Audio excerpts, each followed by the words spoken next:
વિધાનસભામાં ગુજરાતના નાયબ મુખ્યમંત્રી દ્વારા અગત્યની બાબતોમાં 44ના નિયમ મુજબ લગ્ન નોંધણી કાયદામાં નિયમો લાગુ કરવા માટે સુધારો રજૂ કરવામાં આવ્યો છે। ત્યારે આપને સૌને ધ્યાનમાં હશે કે 30 દિવસની અંદર બધાએ સૂચનો અને વાંધાઓમાં આપવાના છે। ત્યારે અમે જે સમાજનું પ્રતિનિધિત્વ કરીએ છીએ એમના વતી અમે પણ સૂચનો ત્યાં આપવાના છે। તમને બધાને ખબર હશે કે જે ગુજરાતમાં આદિવાસી સમુદાય વસે છે એમની બેન દીકરીઓને સમગ્ર ગુજરાતમાં તમામ જ્ઞાતિ જ્ઞાતિમાં એમને લઈ જવામાં આવે છે। હું કોઈ પ્રેમનો વિરોધી નથી, હું આ લગ્ન બંધનને એક પવિત્ર બંધન માનું છું।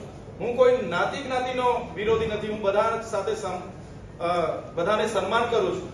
પણ જે પ્રકારે હજારો દીકરીઓ દર વર્ષે બીજા કોમ્યુનિટીમાં લઈ જવામાં આવે છે, એ દીકરીઓ એમની મજબૂરીનો પણ લાભ ઉઠાવવામાં આવે છે, એમની ગરીબીનો પણ લાભ ઉઠાવવામાં આવે છે અને ત્યાં લઈ ગયા પછી એમનો ઉપયોગ જે આદિવાસીઓને મળેલી અનામત રિઝર્વ બેઠકો પર ચૂંટણીઓ લડવા માટે કરવામાં આવે છે, એમનો ઉપયોગ 73 ડબલ એની જમીનો લેવા માટે કરવામાં આવે છે, એમનો ઉપયોગ હોટલો મોટલો પેટ્રોલ પંપો જે એસટીના નામે જાહેરાતો થાય છે એમાં પણ કરવામાં આવે છે, ખોટા જાતિના પ્રમાણપત્ર મેળવવામાં પણ કરવામાં આવે છે।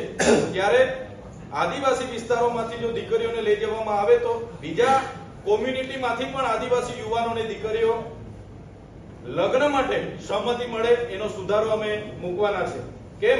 કેમ કે આદિવાસી દીકરીઓને તો બધા જ કોમ્યુનિટીના લોકો લઈ જાય છે, જ્યારે આદિવાસી દીકરો કોઈ બીજી કોમ્યુનિટીના દીકરીને લઈ આવે છે તો દુનિયા કરીને એ દીકરીને ફરી લઈ જવામાં આવે છે અને આદિવાસી દીકરા સાથે પરણવામાં નથી આવતી, જેના કારણે આજે આદિવાસી વિસ્તારોમાં પુરુષ અને સ્ત્રીના રેશિયામાં ખૂબ ઘટાડો છે।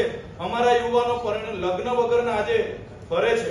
ત્યારે આમાં અમે સુધારો આપવાના છે। જે લવ જેહાદની વાત માનનીય નાયબ મુખ્યમંત્રી શ્રીએ કરી છે એ જ પ્રકારે આદિવાસી દીકરીઓને બીજી કોમ્યુનિટીમાં લઈ જવામાં આવે છે, એમની મજબૂરીનો ફાયદો ઉઠાવવામાં આવે છે, ગરીબીનો ફાયદો ઉઠાવવામાં આવે છે, એ પણ અટકાવવામાં આવે એવી અમે આ નિયમોમાં સુધારામાં માંગ કરવાના છે।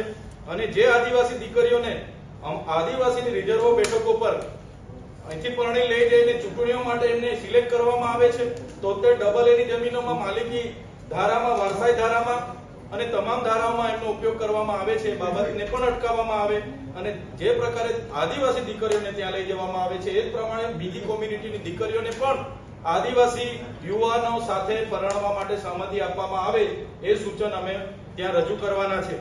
આજે સમાનતાની મોટી વાતો થાય છે, સમાન નાગરિક સંહિતા યુસીસીની મોટી વાતો થાય છે અને અમારા ભણેલા ગણેલા યુવાનો જ્યારે બીજી કોમ્યુનિટીમાંથી એમના પ્રેમ સંબંધ થાયને જ્યારે બીજી કોમ્યુનિટીના બેનને લઈને આવે છે ત્યારે સહમતિ નથી મળતી। એની વાત પણ આ સુધારામાં નાયબ મુખ્યમંત્રી શ્રી ધ્યાન રાખીને એનો ઉમેરો કરે।